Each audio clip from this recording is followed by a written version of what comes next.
Afghani chicken করার জন্য আমি এখানে সোনালী পাকিস্তানি মুরগিটা 6 কেজি নিয়ে নিয়েছি। চিকেনটা ম্যারিনেট করার জন্য আমি এখানে একটা পেস্ট তৈরি করে নিয়েছি। চলুন চিকেনটা ম্যারিনেট করতে করতে জেনে নেওয়া যাক আমরা এই পেস্টের মধ্যে কি কি উপাদান ব্যবহার করেছি। এখানে নিয়েছি পুদিনা পাতা, আদা, রসুন, পেঁয়াজ, কাঁচা ঝাল, কাজু বাদাম, কাঠবাদাম, পোস্তদানা, চীনা বাদাম এবং লেবু। আমি এখানে অর্ধেকটা মশলা ব্যবহার করব ম্যারিনেট করার জন্য।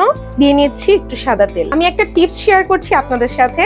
আফগানি চিকেনে সামান্য লেবুর রস ব্যবহার করলে তার স্বাদ দ্বিগুণ বেড়ে যায় এবং চিকেনের গায়ে যে একটা গন্ধ থাকে সেই গন্ধটাও দূর হয়ে যায়। আফগানি চিকেনের যখন ম্যারিনেট করবেন, ম্যারিনেট করার পর এটা আধা ঘন্টার জন্য রেস্টে রেখে দিবেন। এতে এর যে মশলাটা আছে সেটা চিকেনের ভিতরে অ্যাবজর্ব হয়ে যাবে। এখন তৈরি করব আফগানি চিকেনের গ্রেভি। এখানে আমি টক দই নিয়ে নিয়েছি এবং এটাকে আমি ছেঁকে নিয়েছি। চিকেন ম্যারিনেশন পেস্টটা দিয়ে দিচ্ছি স্বাদ মতো লবণ, ধনিয়ার গুঁড়া এবং জিরার গুঁড়া। পেঁয়াজটা আমি এটার মধ্যে ব্যবহার করিনি, পেঁয়াজটা আমি রান্নার সময় ব্যবহার করব। সব রেডি। 30 মিনিটের ব্রেকে যাচ্ছি, তারপর চলে যাব আসল রান্নায়। এটা গরম করে নিয়েছি, এটার মধ্যে ঘি ব্রাশ করে নিব। এটা আমার মার হাতের বানানো ঘি। যেহেতু এটা আমাদের ঘরে বানানো ঘি, এটা বেশ হেলদি, এটা আমি আরেকটু ব্যবহার করব।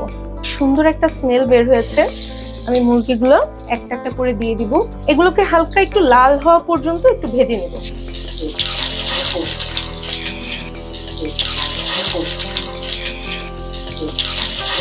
আমার চিকেনগুলো হয়ে গেছে, আমি উঠিয়ে নিচ্ছি। এইভাবেই সবগুলো চিকেন ভেজে নিতে হবে। চুলায় এলাচ, দারচিনি আর তেজপাতা দিয়ে দিলাম। এবার দিয়ে দিব পেঁয়াজ। পেঁয়াজটা গোল্ডেন ব্রাউন কালার হয়ে গেছে। আমার যে গ্রেভিটা আমি রেডি করে রেখেছিলাম, গ্রেভিটা আমি এটার মধ্যে দিয়ে দিব। এটাকে একটু ভালো করে কষিয়ে নিব। তেল ছেড়ে দেওয়া পর্যন্ত এটাকে একটু কষিয়ে নিতে হবে। আমি আর একটু পানি দিয়ে দিচ্ছি। চুলার আঁচটা কমিয়ে দিয়েছি। এখন ভাজা মুরগিগুলো আমি এক এক করে বসিয়ে দিব।